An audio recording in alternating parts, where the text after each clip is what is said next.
Hi guys, and welcome to another one of my declutter videos. Today we are going to be looking at more of my single shadows. We're going to be focusing on cream and jelly type formulas. We've already looked at my liquid shadows and sort of the glitters that in my previous video. I will link that down below if you want to check that out. But today, like I said, we're going to be focusing on cream and jelly textures, both in potted form. So here's a little tray that I keep a lot of potted ones on. Some of these have been sitting in my other single shadows, so they're not typically piled on quite like this.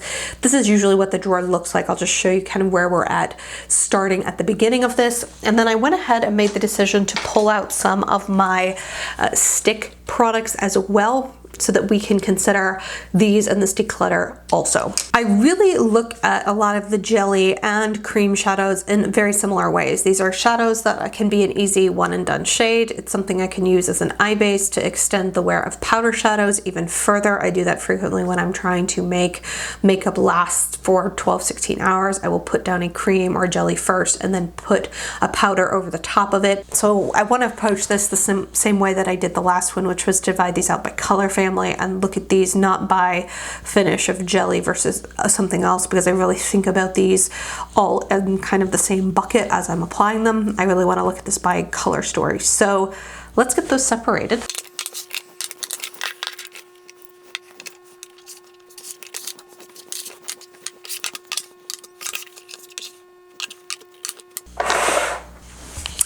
All right, let's start with the lightest, sort of brightest shades first. So some of these are quite different from one another. This is MAC Paint Pot in Painterly. I do still like this base. This was the more, I would say, taupey colored base, maybe more pinky toned is the better way of saying it, whereas the other shade, why can't I think of the name of it, Soft Ochre, was more yellowy, so I found this to be a better base for me. I do still use this quite a bit. I find these MAC paint pots last really well and don't dry out very quickly, so I do think they're a good investment for money. I wish MAC was still cruelty free. Unfortunately, they are not. In terms of some shimmery shades, I've got this Catrice Aquafresh highlighting shadow. This is a jelly texture. It's actually a pure white. It's definitely strange texture. Jelly is kind of strange to put on the eyes, but I did find this to be a really pretty bright white formula. For as much as I like this as an inner corner highlight, I haven't been using it all over my eyes, so I don't know if it warrants me keeping.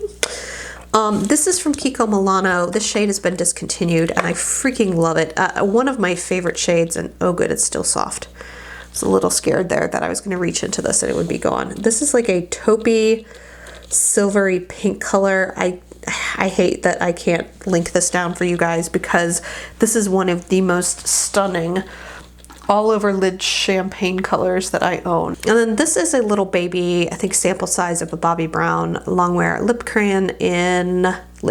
eye crayon in golden pink.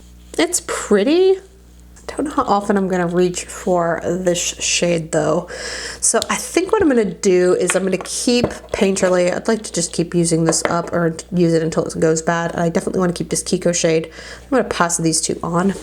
All right, we're gonna tackle this pile of sort of bronzes and taupes next. Let's go ahead and do the more taupey shades first, because I have the most of those. We'll set the more bronzy ones to the side. So taupey shades. This is a Shadow Quickie stick from Bare Minerals. I hate that they discontinued these, and this one always feels like it's still going strong, but it's so old that I'm getting a little nervous to put it on my face. It is one of those perfect sort of simple all over one shadow looks. I really wish Bare Minerals would bring this formula back though. All right, let's crack into one I'm nervous about. So this is from Revlon. This is Stardust in their cream eyeshadow.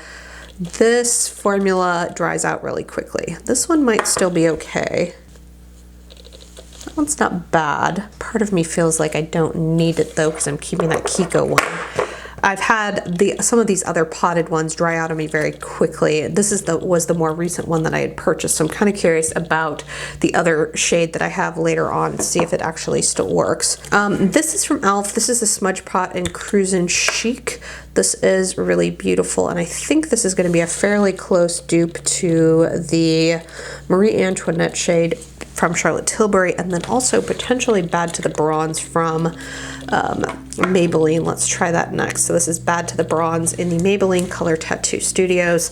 They have repackaged these recently. Oh, this is drying out. That makes me so sad. It's one of my favorite shades for so many years. Yeah, it's drying out. That's okay. Elf is there to save the day. That is definitely a base I've used over the years so frequently. And then this is Charlotte Tilbury. This is Eyes to Mesmerize in Marie Antoinette, one of my favorite shadows from her. Similar to Cruisin Chic, similar to Cruisin Chic. I think it's just a little lighter of a base than the earlier ones. I mean, I'm 1000% splitting hairs here, but I do really enjoy this formula. This is from AOA Studio. This is their velour eyeshadow. This is the shade Holiday. This is sort of it's a cream or moussey texture. It's really pretty, and it's actually kind of foiled looking, and it's a little more rosy than some of the other shades we've talked about. I really like this formula quite a bit, and these little eyeshadows are only $1. I've got a Glaze and eyeglass from Butter London. I do really like these. I'm a little scared to see if these have dried out on me though. This in particular is the shade Moonshine. It's definitely drying out. Dang it.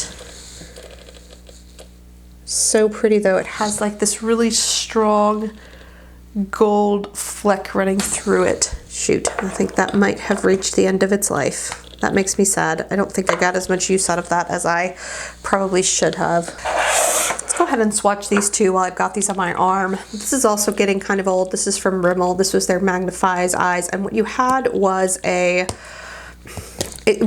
felt like the same formula to me. So you had an eyeshadow stick on one end, and this one was a really beautiful copper. And so yeah, that's still going strong in terms of not being dried out.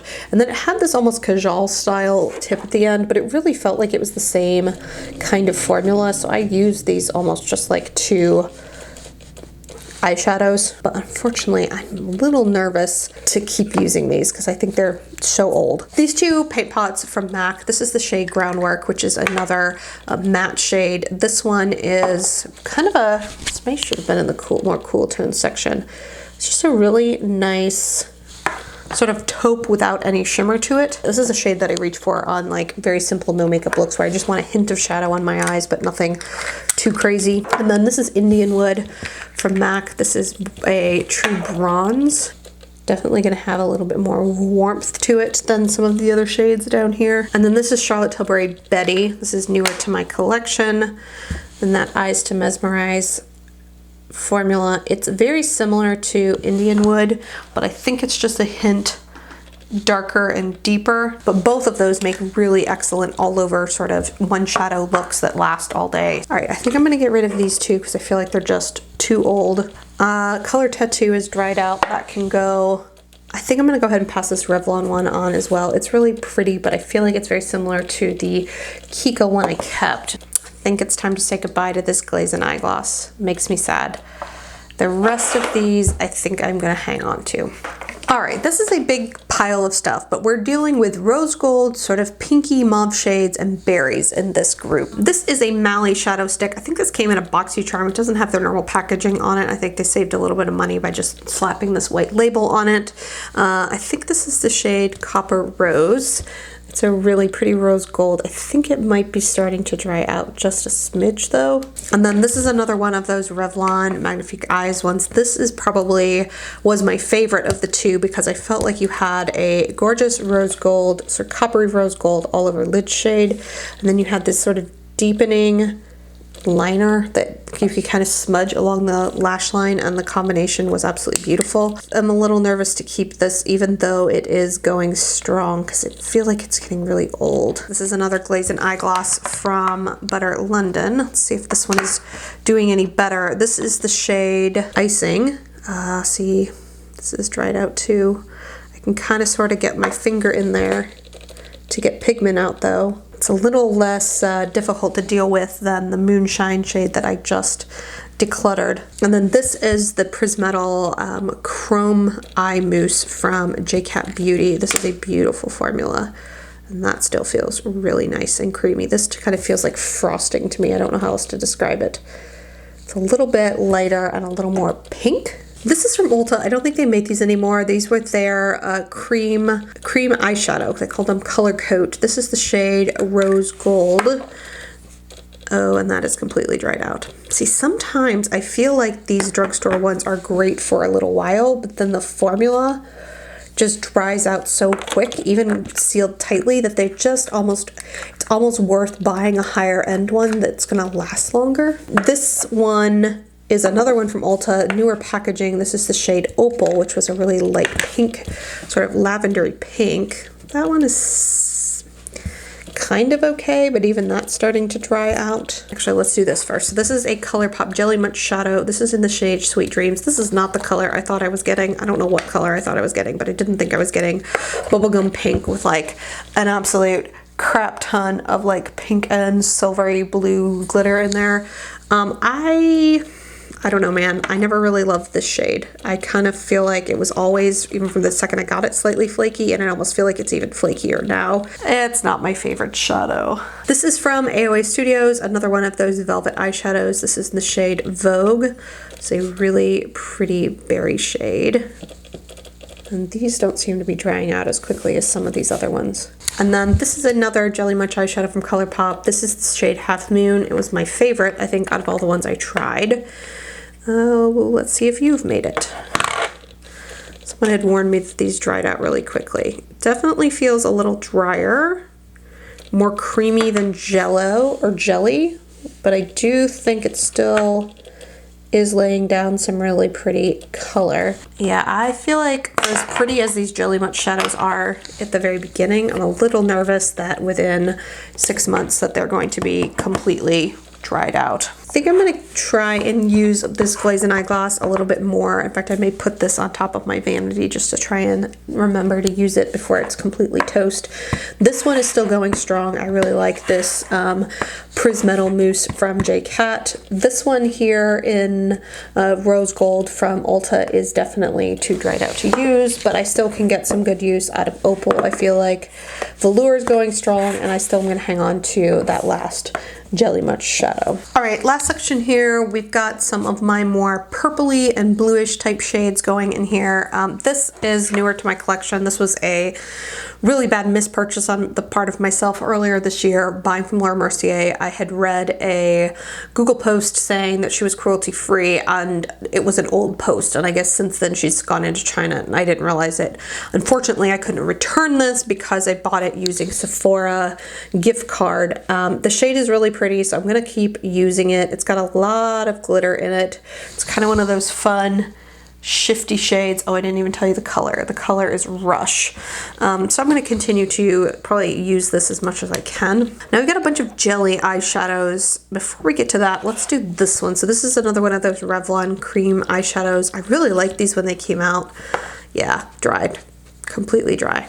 Dig my finger in, I can get a hint of a purple. That's about it. That bums me out. All right, so let's look at these jelly eyeshadows and see if there's anything we can salvage in these two butter ones first, actually. This is the shade Mermaid, if I recall. Yep, that definitely looks like it has dried out on me. Oh yeah, that's completely rock hard. All right, well, can't even swatch that one. And then this is the shade Oil Slick, which was one I think they were probably the most famous for. That one has got a little bit more give to it, but it's just about dried out as well. It's such a pretty color though.